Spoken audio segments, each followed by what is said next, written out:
What's going on, Los Angeles, Bruin Nation, LAFB fam? Your dynamic duo, the Thriller and the Madman, back together again to talk all things UCLA football for our beloved Bruins. Today's going to be a really fun episode. We're going to be talking about 2025 schedule. It should be a lot of fun here. But first and foremost, before we talk any ball, how's my brother from another mother doing? Thriller, how we been the last couple of days? How's life? How's everything going? Everything's been going great, man. It's summertime here in Los Angeles.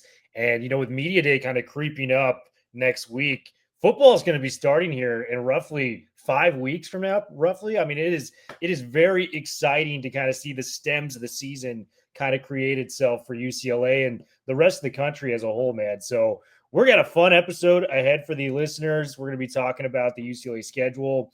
I'm excited for this one. This is going to be a lot of fun. We can dive into what teams we think UCLA's got to come out and win. We got to talk about the toughest games on UCLA's schedule. It's going to be a blast. So I'm stoked to be here as always, man. Absolutely, brother. Unbelievable, right? I mean, hard to believe, at the time of this recording, we're just at about 40 days until kickoff, Thriller. I mean, August 30th, season opener, the Rose Bowl against the Utah Utes. Yeah. It's only 40 days away. And given just how fast time has been flying over the course of the spring and the summer, this thing's going to be here before we know it. And we're going to be ensconced into another season. So exciting, as always, to embark on another Bruins season with you. Brother, we are framing 2025 schedule here. Really robust conversation. I think this is going to go in a ton of different ways. And I think it's going to be so much fun to sort of dissect and debate and break things down. But the way we have initially framed this conversation is, what do you believe are the 5 most important games for UCLA in 2025? And I think your definition of importance may be different from my definition of importance. Importance could be things that are marquee. Importance could be these got to be must win. Importance could be, hey, these are big. This is big for recruiting and the brand moving forward. So I think the definition of importance is going to vary. But we'll start the conversation there. Thriller, over to you. Who are those 5 most important games in your mind for 2025 and why? Man, really dove deep into this topic last night as we were getting ready for this. My 5 games are probably pretty similar to yours. I've got Utah, the opening game. How could we not talk about that? I think that's going to be huge as a tone setter for the season and kind of a measuring stick for where UCLA stands heading into the fall. I've got the Penn State game, and I know a lot of people are like, hey, man, Penn State's probably the number 1 team in the country. That's going to be an interesting game for a lot of different topics as I'll kind of dive into that. I've got the Indiana game, 42-13. We lost at the Rose Bowl last year. And, we have the former offensive coordinator from Indiana coming to UCLA and Tino Sinceri. I think that's going to be a great game. That's going to be in Bloomington on October 25th. And then a combination between Nebraska and Washington. And I'm going to dive into all of those different topics when we kind of get there. What were your 5 biggest games on paper before we dive into each one? Yeah, Thriller. So I love the 5 that you picked because I think the way you have framed importance is based on kind of stepping stone, the marquee nature.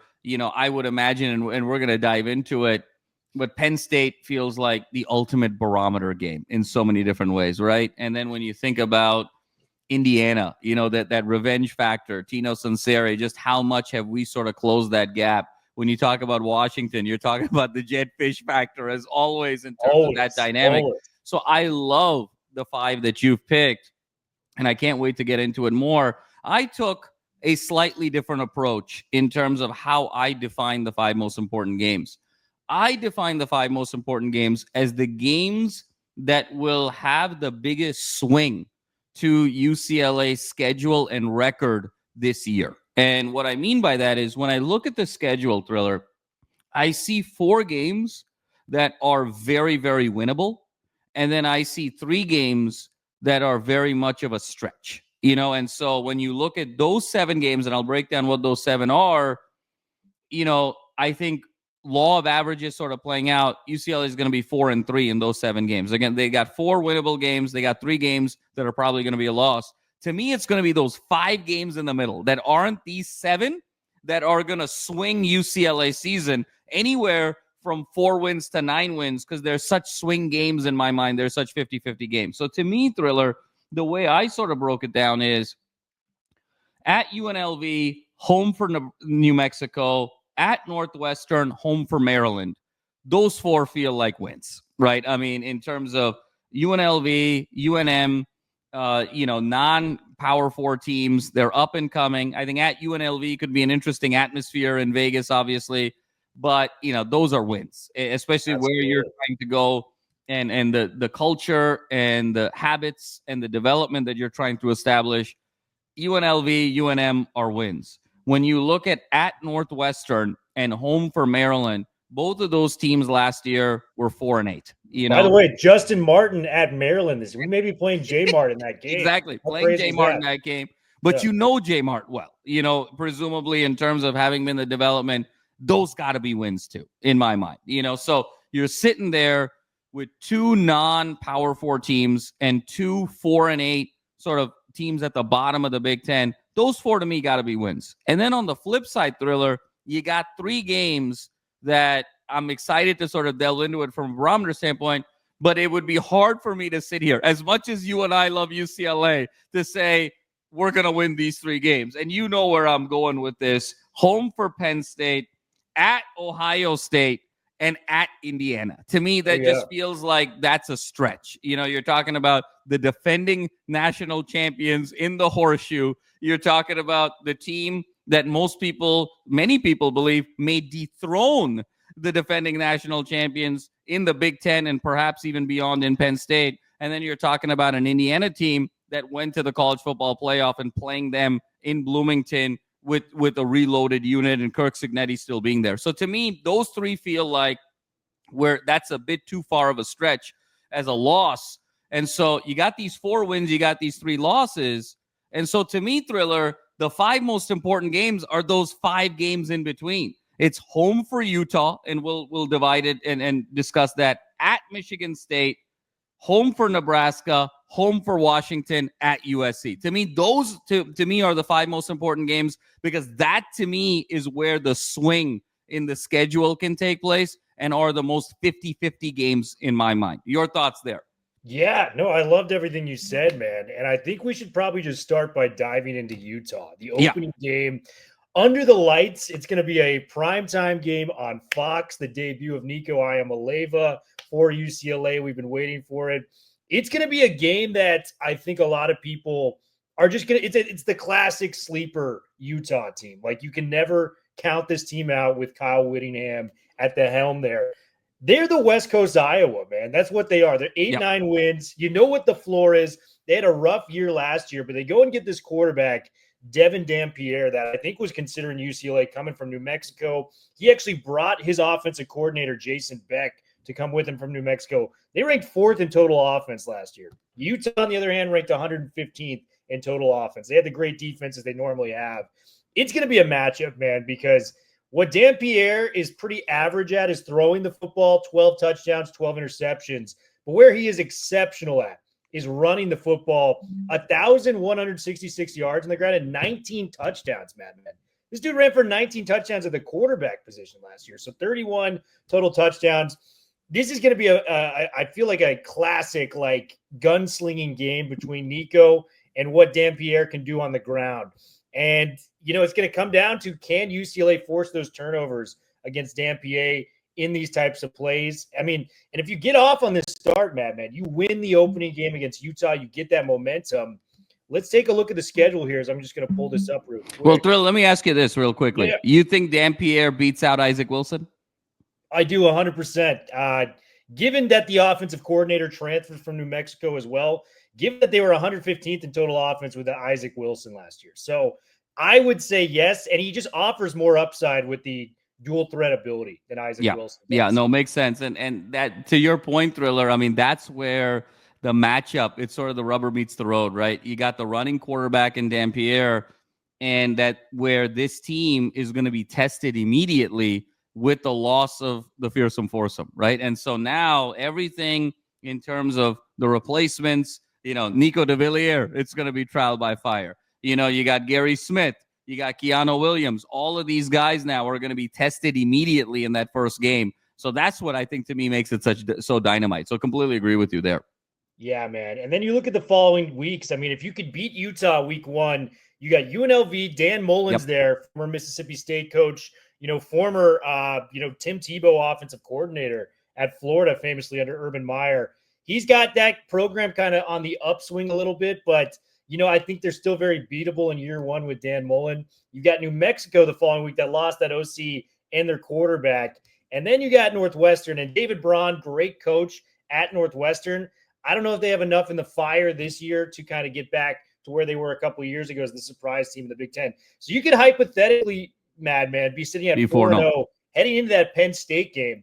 And that kind of leads into my next big game with Penn State. The reason I like this, because Penn State, I think on paper for a lot of people could be better. They added Jim Knowles, the legendary defensive coordinator. This is a year where a lot of people are picking them number 1, number 2, number 3 in the national polls as a whole. And then you go and you get, the offensive line, 5 starters returning. You get Drew Aller back. You get maybe the best backfield in college football in Allen and Singleton. They did lose, very talented players like Tyler Warren and Abdul Carter. But UCLA fans, here's a couple advantages we have from what UCLA did last year. They played them very tough at home. On the road at Happy Valley. It was a 27-11 type of game there where Justin Martin, a backup quarterback, came in there and they felt pretty confident. So I think this team believes that they can hang in the ballgame with this. And here's the biggest key for me.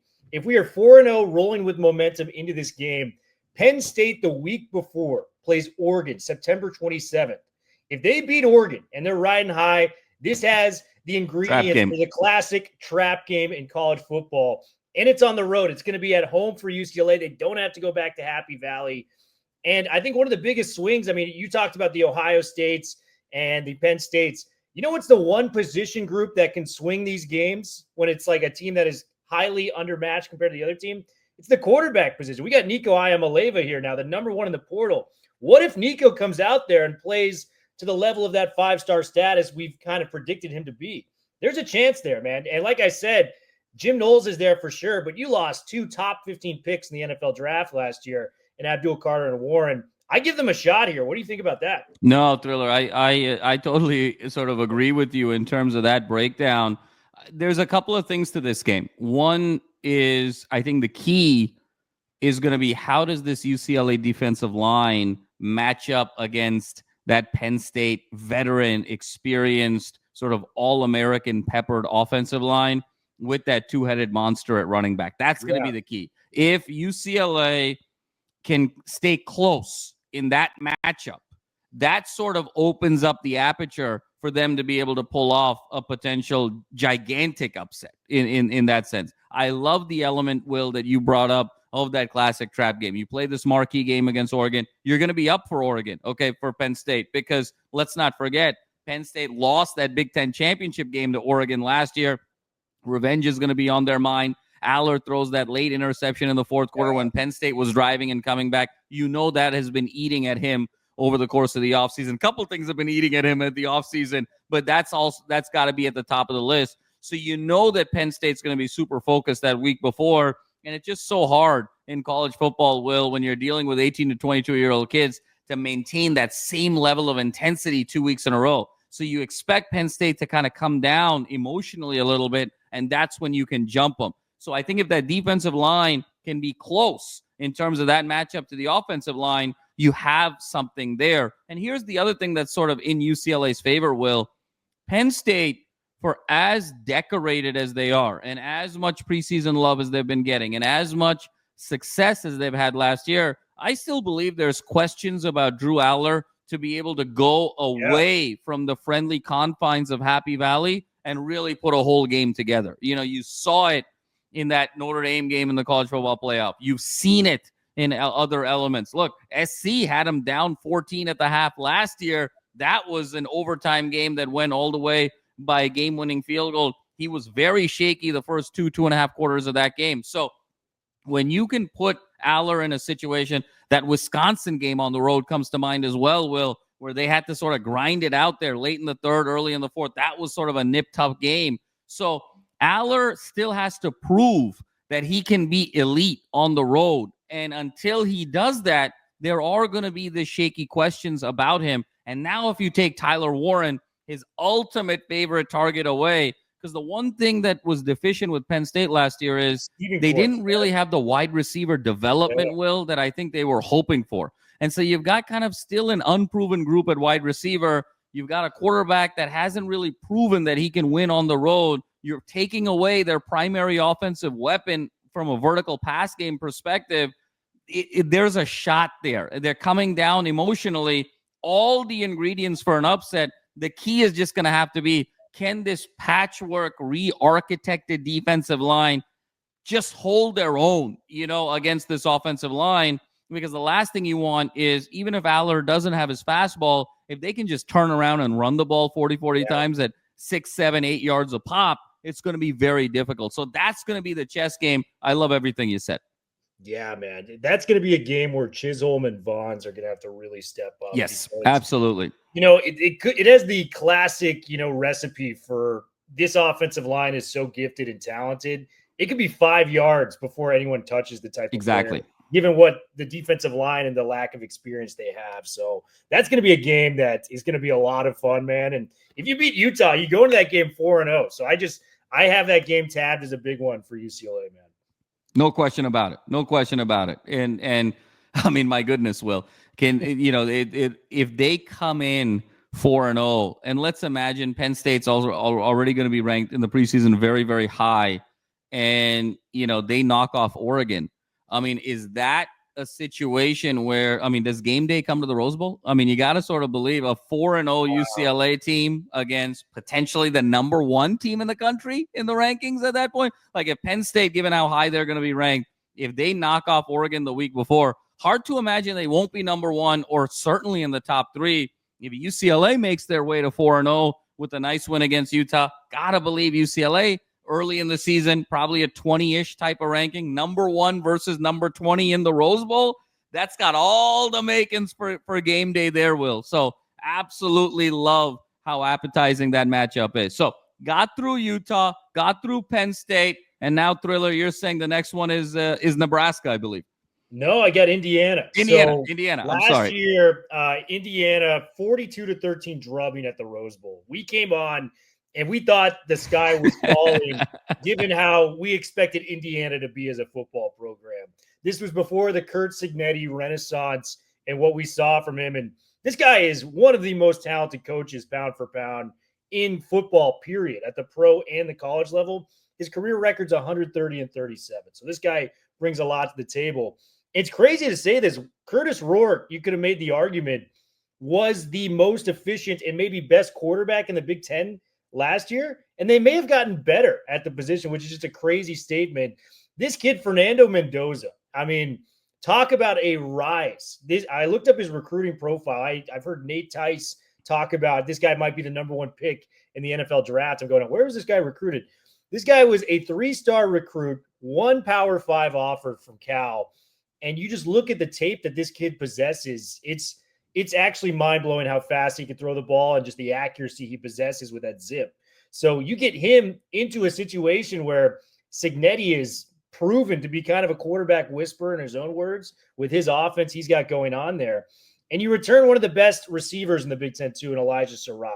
This kid can absolutely play. I think he's going to be a pro, probably a day 2 pick in the draft.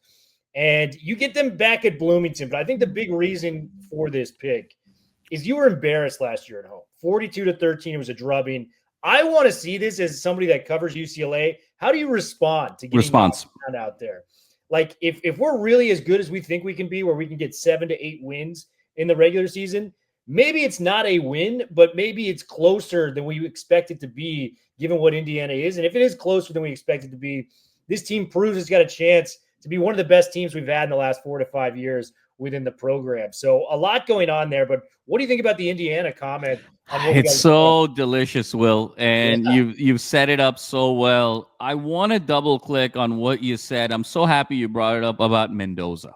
Okay, this kid might be the most unsung hero of college football going into 2025. You know, he went to Cal. He's sort of his parents were doctors who had very strong ties to Cal. That's sort of why he went to Cal in the first place. Because I think if that was not the case, he probably would have gone the JUCO route and then probably blown up in JUCO and then made his way to a much bigger program, a la a Cam Ward, a la what we saw from Cam Newton several years ago, et cetera, et cetera. This kid is so wildly talented. It's scary. He just didn't have the weapons really around him, nor the offensive line at Cal to really be consistently successful. But Will, let's not forget, last year, Cal, Miami, last early October, number 1 pick in the draft, Cam Ward and Mendoza go head to head. Mendoza outdueled Cam Ward in that game, totally outplayed him for 3 quarters. Cal sort of overheated in terms of fumbles, penalties, allowed Miami to come back in that game. Ward was able to throw some touchdowns there at the end. Mendoza shot for shot in that game, Will. If you looked objectively on the field, Mendoza was the better quarterback. And you're talking about the guy on the other end is the number 1 pick in the draft here in 2025.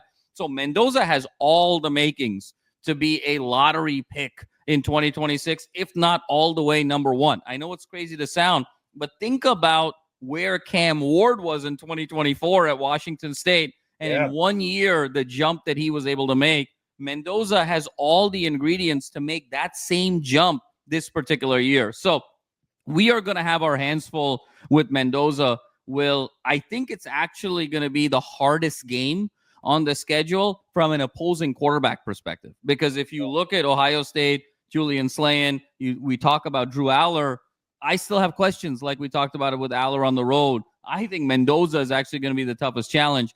To me, this game, Will, you mentioned it. It's about revenge. It's about persistence. It's about kind of having an attitude. To me, this is also going to be a game about the unknown and the disguise, because Cignetti knows Sanseri so well. Sanseri knows Cignetti so well. They both know each other's tendencies. And so who's going to be the one that throws the curveballs? Who's going to be the one that's going to break the patterns? Who's going to be the one that's going to do something that is unexpected? And I think that chess match to me is going to be absolutely fascinating moving forward. This will, like you said, kind of big game for Chisholm, big game for Vaughns and Penn State. This is a game here, Will. Our secondary is going to be significantly tested given how Indiana wants to spread it out. So how this unit keeps everything in front of them, plays with sound technique, no blown coverages, no big penalties, really kind of seizing that opportunity to me is going to be absolutely critical. But I love everything about this game, Will, and couldn't agree with you more. Yeah, man. And I think the big thing with the Indiana game for me is like just the quarterback, the throws that are going to be in this game. I mean, we watched the Nico Iamaleava highlights last year when he was spinning the rock for Tennessee. He makes some beautiful throws that you're like, that's a top 5 pick right there. And then you add up with Mendoza, what he can bring.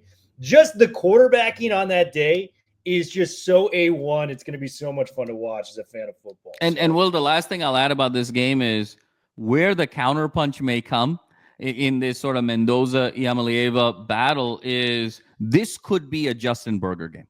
You know, this could be the game where, because where Indiana got in trouble last year is when you sort of physically ran the ball between the tackles on them and started wearing them down. And what that sometimes did was you start reducing the number of possessions, you keep that offense off the field, then they start pressing from time to time, you know, in those games. So is this a game where DeShaun Foster says, Tino, I know you know Kurt knows Tino, let me sort of say, hey, let's run the rock here down the middle and see what they're made of in terms of their front seven. So many sort of delicious ways this game can go.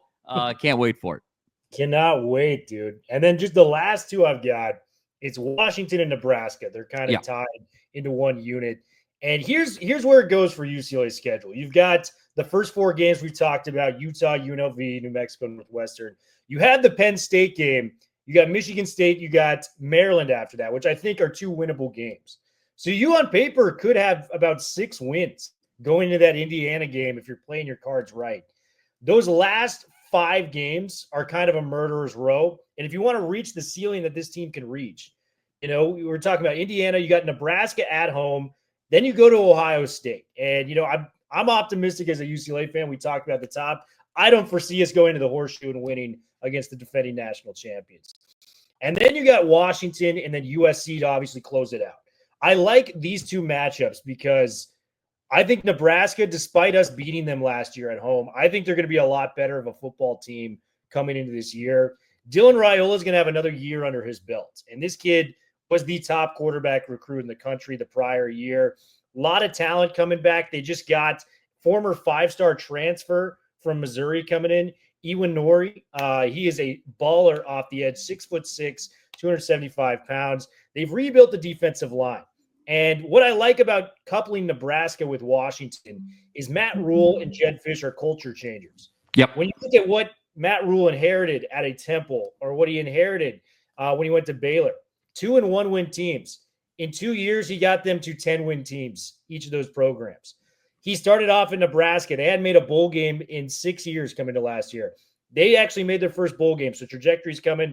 5 wins in his first year, 7 in his next year. Nebraska's got a chance to be even better this year. I think we agree with a 5-star talent kind of figuring himself out. So that's a game I've tabbed. And then you got Washington. Jed Fish, it's no secret. Anyone who's listened to the show, this guy is a Bruin killer through and through. Was ironically an interim head coach for us back at the end of the 2017 season before Chip Kelly became the head coach. But talk about a culture builder. He inherited 1-win Arizona and had them at 10 wins. I mean, that is so impressive for what we know about Tucson and what that program produces out there.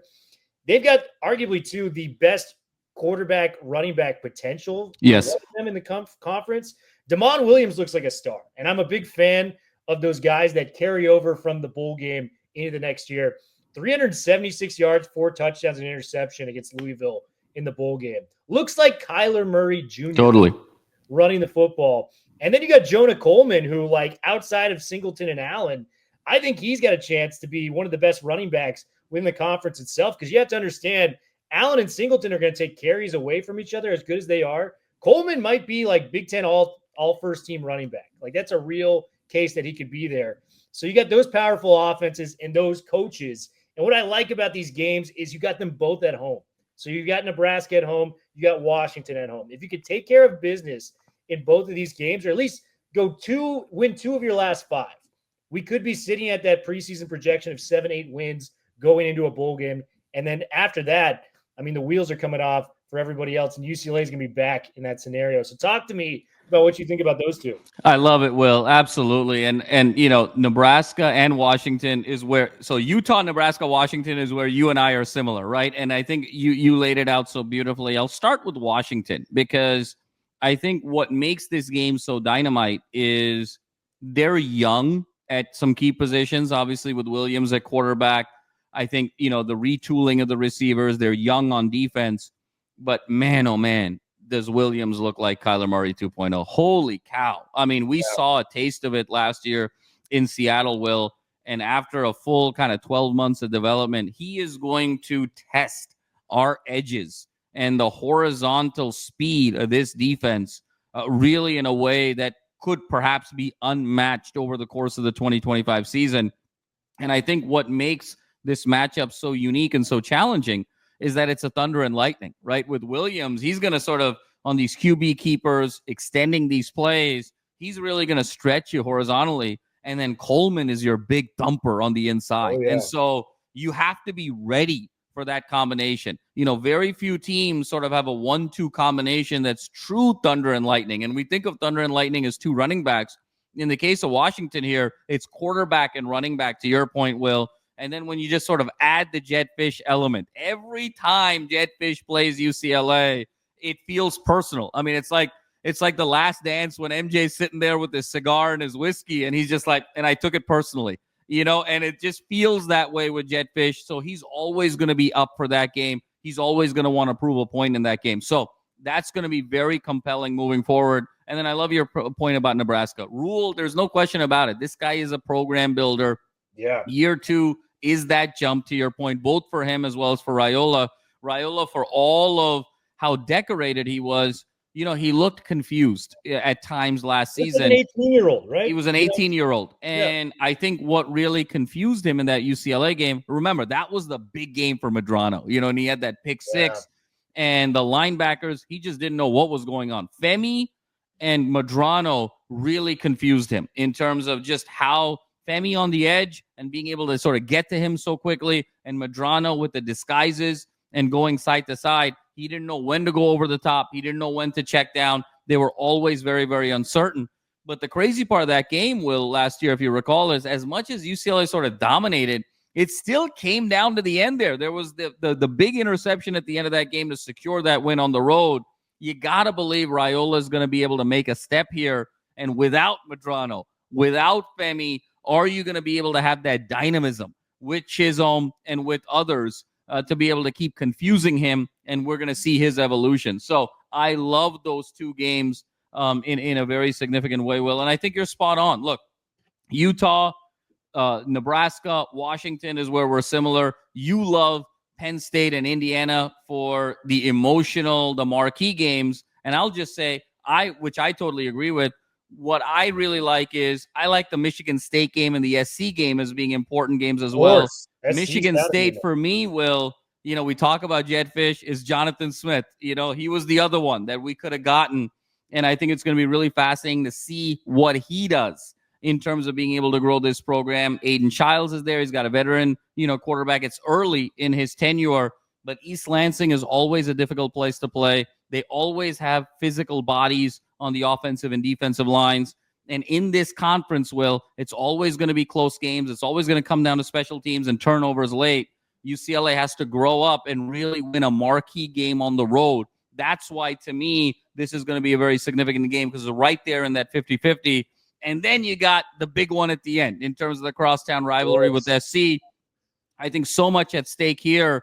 As much as we're talking about the expectations with Nico Iamaleava, SC on the other side with Jaden Iamaleava, a lot of questions. I mean, a very, very talented kid, but it was very hot, very cold there. So you don't really know what SC team you're going to get at that particular point. There's an expectation that SC is going to make a jump from a defensive line perspective, but UCLA's upgraded from an offensive line perspective. So that matchup hopefully is somewhat of a strength on strength. You throw in the rivalry aspect of it, all the records go away. Lincoln Riley's job status. SC, Lincoln Riley's job status could be in question going into that game. SC maybe could be sitting on 3 losses going into that game, right on the line between in the college football playoff and not. If UCLA sort of upsets SC to deny them an opportunity for a college football playoff berth. So I think just the emotions of that game are going to be so high.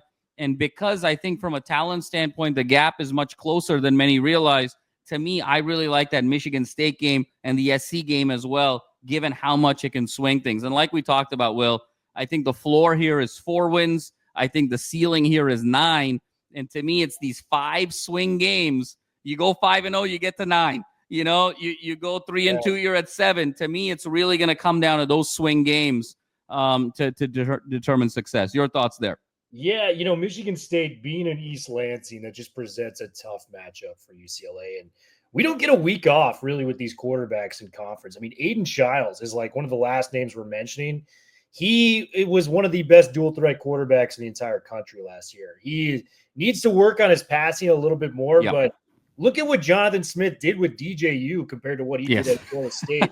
This guy is a quarterback whisperer. Jonathan Smith was a guy that we were very interested in as a head coaching candidate before the DeShaun Foster thing occurred. So I give Michigan State a lot of credit. Their defense is not what it used to be. I listened to a really good podcast kind of previewing Michigan State on the PFF show. So they've lost a lot of bodies. They lost their 2 best edge rushers, if you count Anthony Jones coming to UCLA, and they lost their best corner. So that game, I think, is very similar to the Utah kind of front.